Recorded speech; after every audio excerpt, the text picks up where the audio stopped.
American boyfriend. Ooh. No one knows, no one goes American boyfriend. Ooh.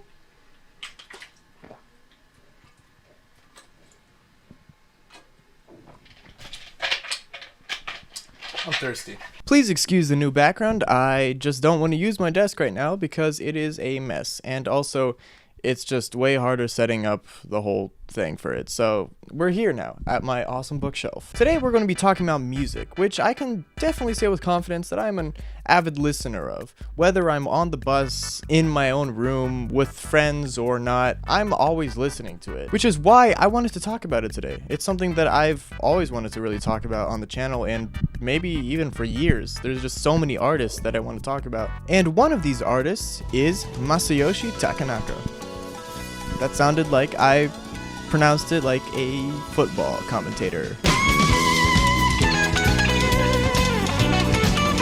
Masayoshi Takanaka is a guitarist from Japan, obviously, who also was a part of the band called the Sadistics, and I can say for sure that his music is literally superior. It mixes a lot of jazz fusion and not really rock, but some sort of subgenre of it. There's a lot of funk and city pop mixed in with a lot of South American music genres mixed in, and I love it. It's just great. All of his songs kind of differentiate in a way that no album of his is the same.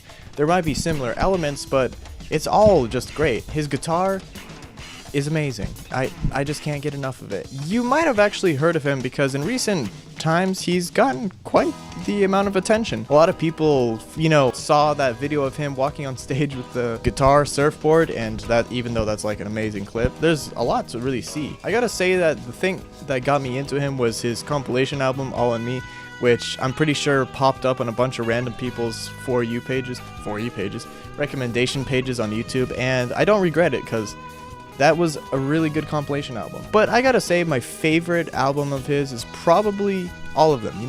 They're all just great. I've listened to almost all of them. So, he's great. Another artist I wanted to mention is a bit more popular.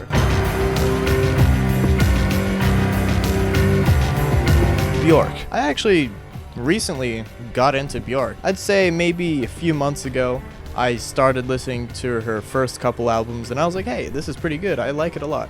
But I can definitely say it's not for everyone. It's kind of weird, especially towards homogenic and literally everything after that, but it's enjoyable to some degree. If you like me and are into that kind of stuff that's kind of experimental, then you'll really enjoy this. Bjork is popular. She's nothing new. She's been around since the 80s, but her first 3 albums are definitely some of her best stuff, and her 4th album, Vespertine, is actually amazing. So you should listen to Bjork as well. She's great. She's awesome. And also her sense of fashion is just impeccable. So you can't excuse that. I won't let you down, no, I won't let you down.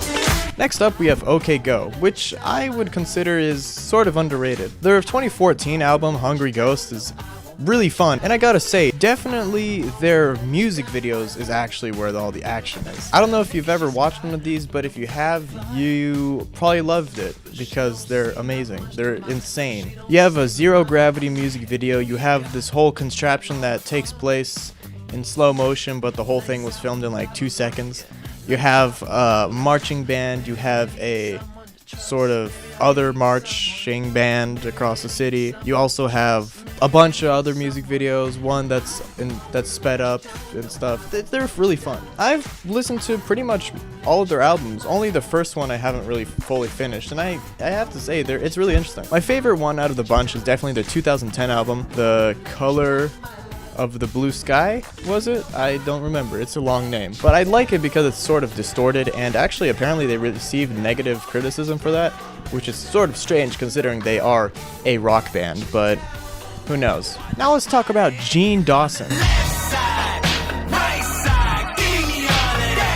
Gene Dawson recently got popular because of his new album Chaos Now, which is awesome. It's great, and I don't know why Fantano gave it not really a negative, but a not super high score. But to me, I prefer his 2020 album, which was Pixel Bath. That was insane. It was super cool. It was experimental.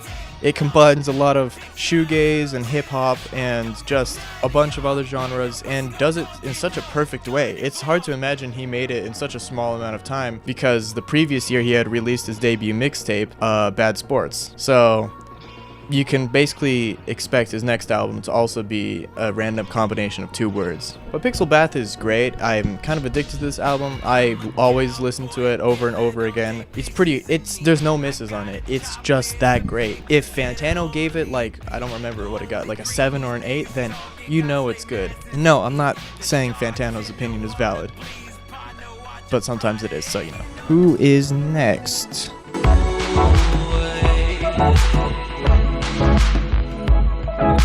Next up, we have a really small artist, TOPAZ, which I originally planned on filming an entire video about him because I wanted to talk about certain genres of music that invoke some sort of sense of nostalgia, but then I thought that would be too serious for my channel, so I was like, yeah, I'll just mention him in this video. TOPAZ has a really large discography for how little listeners he has. He has a few albums, and they're all pretty good from what I've heard. I haven't fully listened to them, but the thing I wanted to mention about him is his EP from 2015 called Phrases. You've actually probably heard many of the songs on this because he kind of blew up after that Minecraft Acid Interstate video from like 9 years ago, and he deserved it. There are a lot of great songs. The first track, Lies, is awesome. Then you have Singa.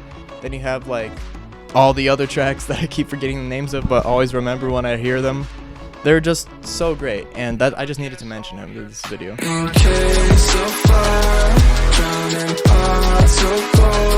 Another Gene Dawson-alike person, okay, he's actually not even closely related to Gene Dawson, is Aries. You've probably heard of him as well. You know, he has like 1 million listeners on Spotify, but he only has 2 albums this time.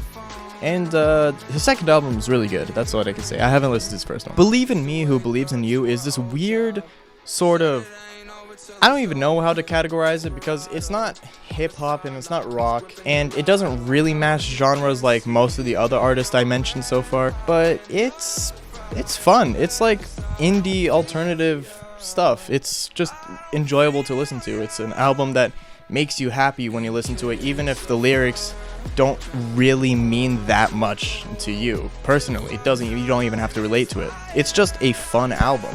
You know, that's why I'm mentioning it. There are a lot of tracks that I like on this album. Outdated, Desperado, When the Lights Go Out, Bounty Hunter I really like, the intro especially. It's just this album that you feel like you're waking up early in the morning, and it's the soundtrack to your life. That's what it feels like.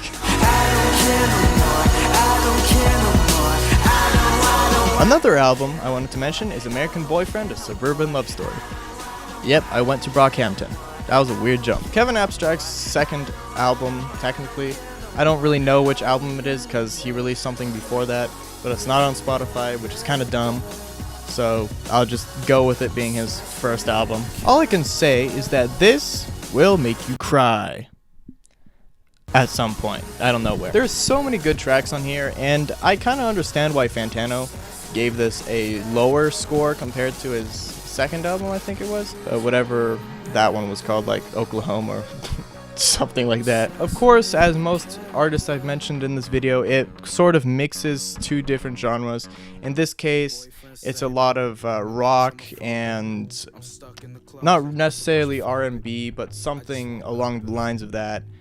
And it just works in the end. I think a lot of the album is solid, but as I've heard criticism of, it doesn't have that much personality, which doesn't really matter because in the end you're kind of just enjoying it, so whatever. Funnily enough, this album came out around the same time as Blonde, which is one of the saddest albums out there, at least mainstream albums, and it sort of works because they're both really gay.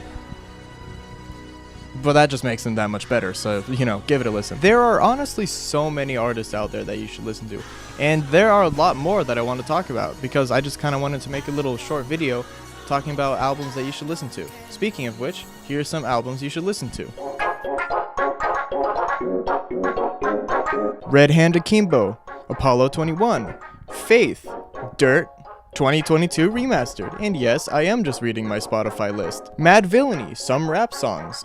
Food, Cherry Bomb. I mean, Cherry Bomb's kinda, you actually don't listen to that, it's not that great. Currents by Tame Impala, even, I think everybody's listened to that album. You know what, just ignore that. And of course, Circles by Mac Miller, which, okay, at this point I'm just listing down, like, popular artists, so just ignore that. Basically, any artist that is on my Spotify you should listen to, just any one of these. I'll link a playlist, I don't know. But that was the video. I might re-record it, who knows. It's been a while since I've talked on camera, and I've kind of lost my confidence in it, because I really like doing it, but also it's just so much work, and really gathering the motivation to record is a big problem for me. And so I just sort of go on hiatus for long periods of time until I can finally find the inspiration to do it. There's so many things I want to talk about, but also it feels like there's not much time to talk about them. I am moving towards different passions, and YouTube I've been doing for a really long time, but I still have a few more videos that I want to record before anything big happens.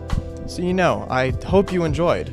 This has been Music You Should Listen To, take 35. But this has been me, Psychotica, in front of my bookshelf, and I hope you have enjoyed this, because I probably won't get this out on time, or it will take a long time to upload after this. So yeah, I'll see you guys some other time. This has been me, and I'll repeat the exact same thing I said just now. See ya!